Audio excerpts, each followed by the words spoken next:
Bonsoir à tous et à tous, bonsoir à tous les suiveurs et à tous les inconditionnels de Grégoire Omnisport. Donc Gana Ndiaye warul tiit warul ragal. Le Sénégal est le premier pays qualifié pour la CAN 2022. Donc gis ngeen Grégoire ne sourit pas. Grégoire n'est pas enthousiasmé par cette qualification, par cette victoire, parce que c'est un match de football.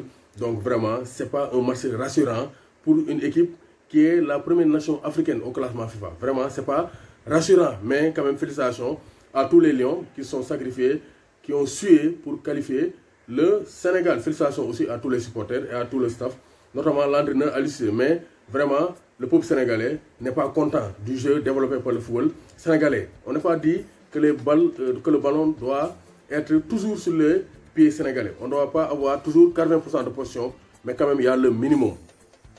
Et pour avoir le minimum, il faut mettre une équipe qui est cohérente, qui est équilibrée. D'abord, on va parler du classement d'Aliou Cissé. Aliou Cissé, il a mis encore un 4-3-3 classique, qui lui est classique, c'est la constance. Mais on a vu que Aliou Cissé, on attendait quand même qu'il titularise Arial Mendy à gauche. Mais Aliou Cissé, il a préféré conserver Wagué et Sabali à gauche. Maintenant, qu'est-ce que ça a donné? Sabali n'est pas performant. Sabali n'arrive pas à assurer. Parce qu'il faut savoir que Sabali, il ne joue plus le haut niveau. Sabali niveau du côté de Bordeaux. Alors que là-bas, il joue à droite. Au Sénégal, il football au côté gauche, dans un terrain ou bien une pelouse qui est donc, à la limite, donc vraiment peu praticable. Donc ça sera compliqué. Parce qu'il n'a pas un pied gauche pour centrer dans la foulée. L'équipe nationale du Sénégal, pour nous centrer dans la base, c'est un problème. Voilà, on décrit l'état de la pelouse, mais aussi face au Maroc, on a joué sur une belle pelouse, alors que le Sénégal n'a pas produit du jeu. On a subi face au Maroc. Cette fois-ci encore, on n'a pas tout subi, parce que c'était la Guinée-Bissau en face, mais on n'avait pas joué, parce que l'équipe était coupée en trois. La défense, le milieu avec Krépin Diatta, Kanouté et Pape Ndiaye, et l'attaque. Ismaïla Sarr, Boulaye Dia, Sadio Mané. Et ça aussi sont des choses vraiment bizarres. On ne comprend pas ce que fait Aliou Cissé à l'entraînement. Parce que Krépin Diatta, aujourd'hui, il jouait milieu de terrain défensif. Diatta était beaucoup plus proche de Franck Kanouté que de Boulaye Dia. Alors que Diatta, il est censé animer le jeu. Donc c'est pour dire qu'il y a un problème tactique, il y a un problème d'organisation dans l'équipe nationale. Ismaïla Sarr, vraiment, il est bon, mais Ismaïla Sarr, aujourd'hui, il devait démarrer sur le banc. Parce qu'au Panguet, la dernière fois, il a fait une bonne rentrée, il a changé le jeu et il a une technicité supérieure à Ismaïla Sarr. Il a un jeu beaucoup plus fin qu'Ismaïla Sarr. Donc Boudou Gueye a apporté un plus. Parce que dans ce genre de match où le jeu est débridé, où la pelouse n'est pas très bonne, il faut avoir un joueur capable de tenir la balle et de faire jouer ses coéquipiers. On n'avait pas ça. C'est Sadio Mané qui gérait cela avec sa vitesse, avec sa capacité de dribble. Mais si on avait Opanguet à droite, ça serait encore mieux. Parce qu'Ismaïla Sarr, il ne faisait que courir. Ismaïla Sarr, le football, il doit varier son jeu pour devenir beaucoup plus fort en Europe, mais aussi en équipe nationale du Sénégal. Boulaye Dia, il a montré de très bonnes dispositions. Il pouvait marquer à la 75e minute de jeu parce que mais il n'a pas assez appuyé sa tête. Il n'a pas marqué. Il a été remplacé par Habib Diallo. Mais Boulaye Dia, il a montré de très bonnes dispositions. Mais Boulaye Dia, nous devons mettre en valeur. Parce que bal bu Aliou Cissé jot, bu défense bi jot, dañ koy jollu ci kanam. Asalo asa bombe, salsalato. Donc c'est bizarre. Alors que tu as des milieux de terrain qui sont capables de faire la transition entre la défense et l'attaque. Wow, Franck Kanouté, il s'est bien démené. Premier mi-temps de Ferrer, mais deuxième mi-temps, il s'est bien retrouvé.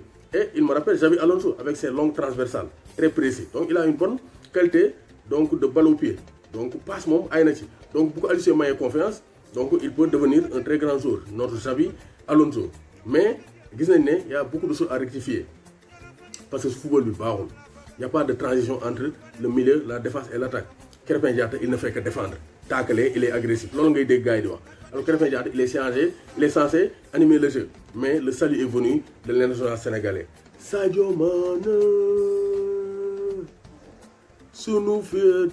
Sadio Mané a fait la différence. Comme d'habitude, le salut, la lumière est venue de l'attaquant de Liverpool. Balbi le dribble, il s'est appuyé sur Habib Diallo, Mouremisko, Sadio Mané Dormoudou. C'est ça qu'on attend de grands joueurs. Une situation compliquée, avec du boulet direct, nous avons des différences. C'est Sadio Mané def nako. Donc Gati Ngalama, Sadio Mané il a rempli son contrat. Pour les deux matchs face à la Guinée-Bissau, 2 buts et une passe décisive, Sadio Mané égale El Hadji Ousseynou Diouf et dépasse Jules François Bocandé.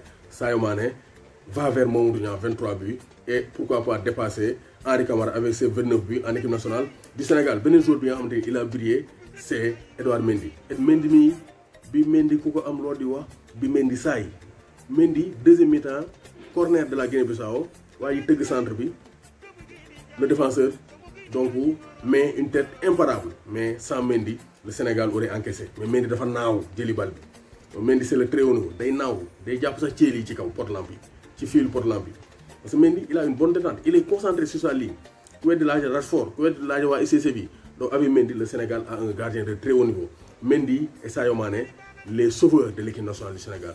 Ben aspect négatif ben point noir du jeu sénégalais sont les coups de pied arrêtés mun ñoo centre bu baax mun ñoo doon coup de pied arrêté donc le chantier est grand pour Aliou Cissé Cissé ngaari ñaar meew Rastaman Bounama Rasta comme ni ko gars yi di waxee wala Bob Marley ni ko Sadio Mané di wooyee Aliou Cissé tu as du pain sur la planche mais aussi di woo ay jours te doo leen football loo je pense que amul sens woo nañ Pape Cheikh Diop mu ne un milieu créatif kenn gisu création parce que football contre Maroc la dugg quelques bribes un temps de jeu rachitique kenn gisaatu ko Moustapha Nam dugg jouer 5 minutes demaat Kanouté tey au moins may nañ ko chance Arial Mendy latéral gauche de métier ñu indi ko il préfère jouer avec un droitier de métier donc pourquoi appeler Arial Mendy je ne comprends pas donc en tout cas il y a beaucoup de choses incohérentes au niveau de l'équipe nationale du Sénégal nous sommes sénégalais on veut que le Sénégal rayonne mais avec ce système de jeu avec cette attitude vraiment le Sénégal risque de ne pas aller loin en 2022 et ça il faut le savoir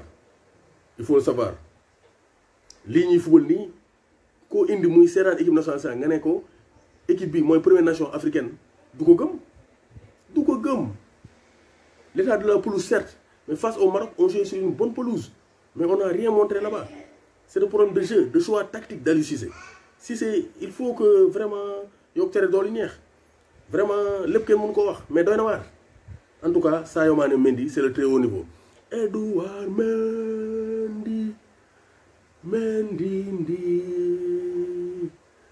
Sadio Mané